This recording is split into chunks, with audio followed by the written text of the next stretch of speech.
तो hey everyone, स्वागत है आप सभी का एक बार फिर से आपके अपने इस बेहतरीन यूट्यूब चैनल संध्या क्लासेस पे RCIT एग्ज़ाम तैयारी 90 से ऊपर वाले सीरीज़ में एक बार फिर से आप सभी का स्वागत है। तो फ्रेंड्स, आप सभी के सामने पहला क्वेश्चन है। यहाँ पे आपको पूछा गया है कि आकार, भंडारण, क्षमता और प्रदर्शन के आधार पे कंप्यूटर का सही वर्गीकरण है। तो फ्रेंड्स, अगर आप चैनल पे पहली बार विजिट कर रहे हैं तो चैनल को सब्सक्राइब करके अपने बेल आइकन को प्रेस कीजिएगा, ताकि अभी जितनी भी नई क्लासेस आने वाली है उन सभी की नोटिफिकेशन सबसे पहले आप तक आए। तो पहला ऑप्शन है आप सभी के सामने analogue, super, mini and hybrid. Second option है super, mainframe, mini and micro.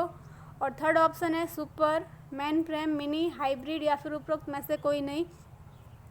तो आकार, भंडारण, क्षमता और प्रदर्शन के आधार पर कंप्यूटर के 4 टाइप्स होते हैं।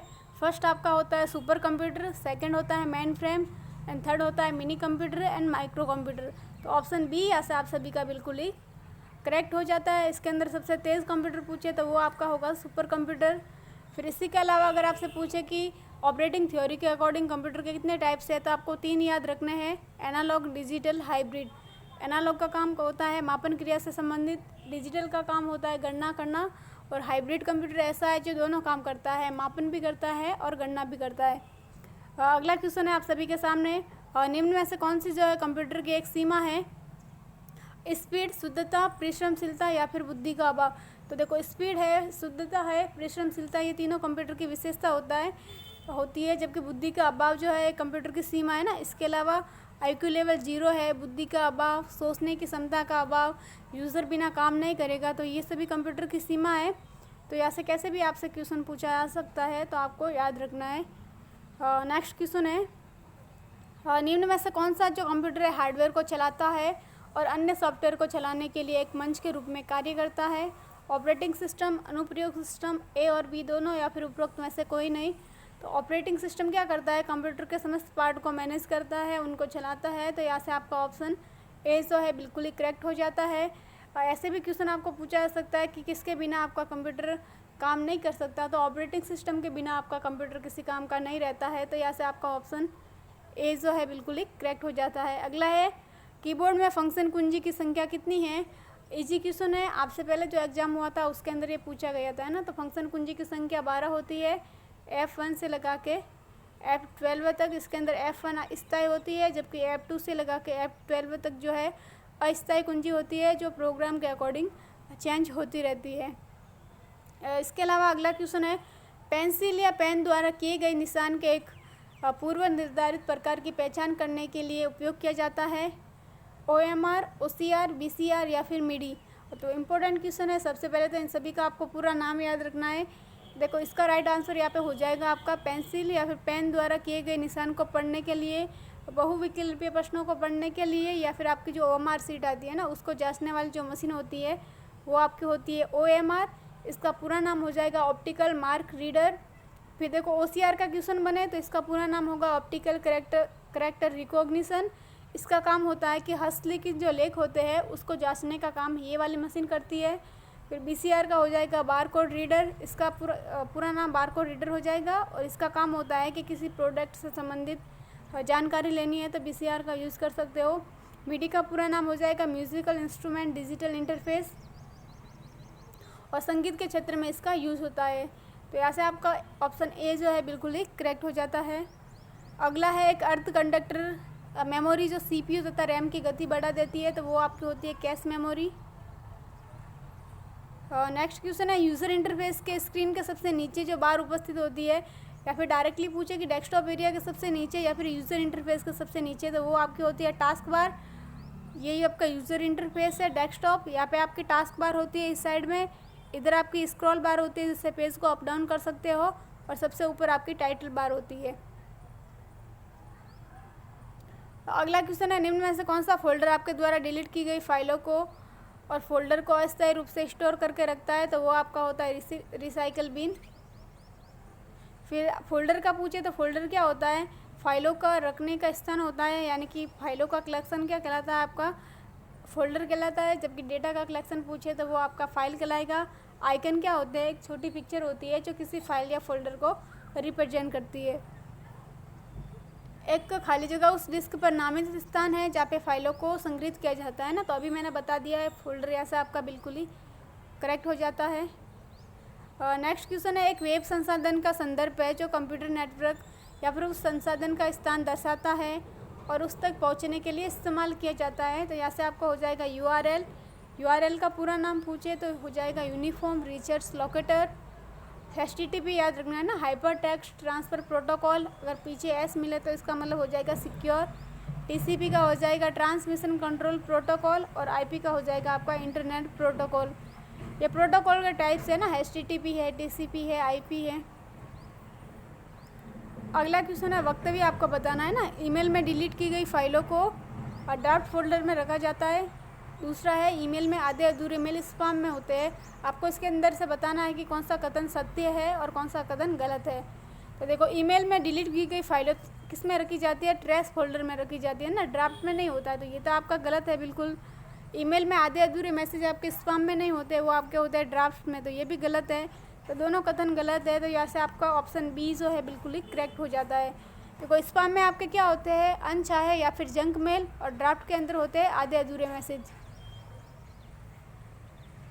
अगला है, रुपए डेबिट कार्ड क्या है। तो ये देखो, सबसे पहले तो एक घरेलू डेबिट कार्ड है, भारत ने खुद को इसको बनाया है। भारत के राष्ट्रीय भुगतान निगम यानी कि NPCI, national payment corporation of India है ना, NPCI द्वारा एक जारी कार्ड है, ये भी सही है।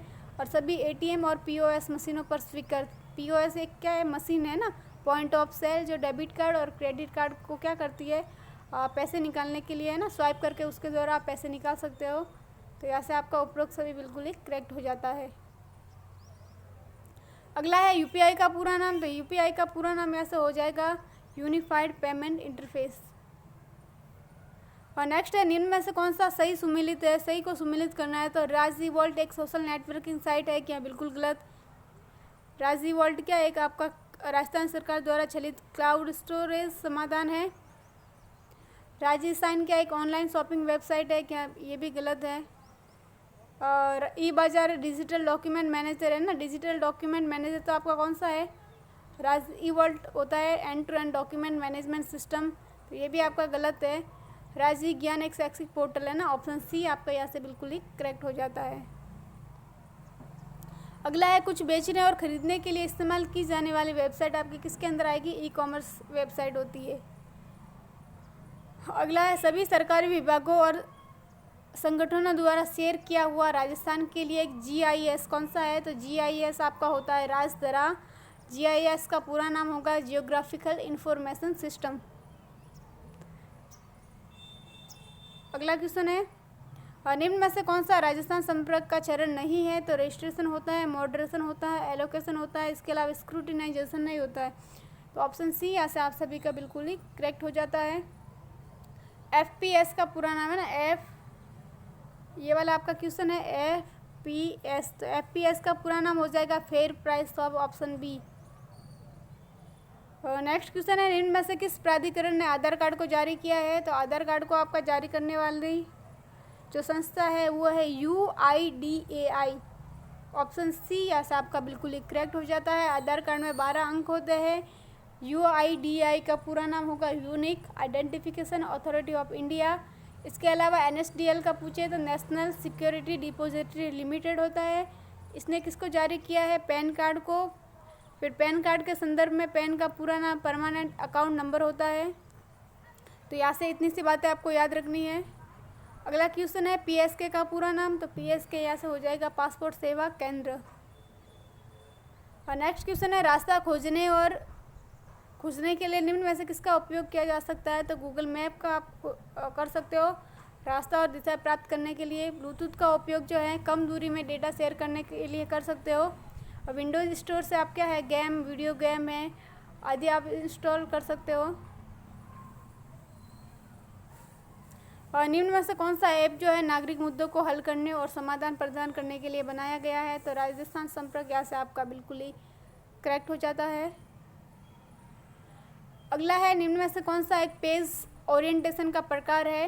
तो ओरिएंटेशन 2 टाइप्स के होते हैं आपके, पोर्ट्रेट और लैंडस्केप है ना, तो दोनों होते हैं। तो यहाँ से आपका ऑप्शन सी जो है बिल्कुल ही करेक्ट हो जाता है। पोर्ट्रेट में पेज आपका ऐसा सीधे फॉर्मेट में होगा और लैंडस्केप में पेज आपका ऐसे चौड़े फॉर्मेट में होगा। अगला है प्रिंट करने से पहले एक दस्तावेज कैसा दिखेगा।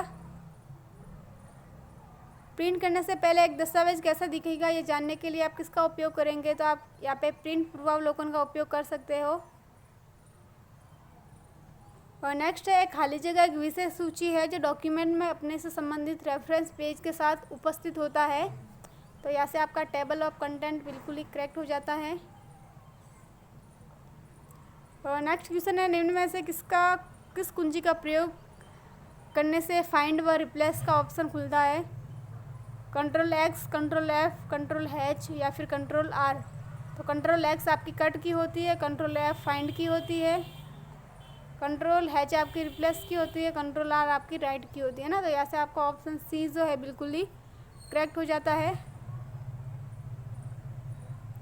अगला है एक वर्कशीट में रो तथा कॉलम टाइटल को होल्ड करने हेतु ताकि जब वर्कशीट को स्क्रॉल किया जाए तो वह स्क्रॉल ना हो, आप निम्न में से किसका उपयोग करेंगे।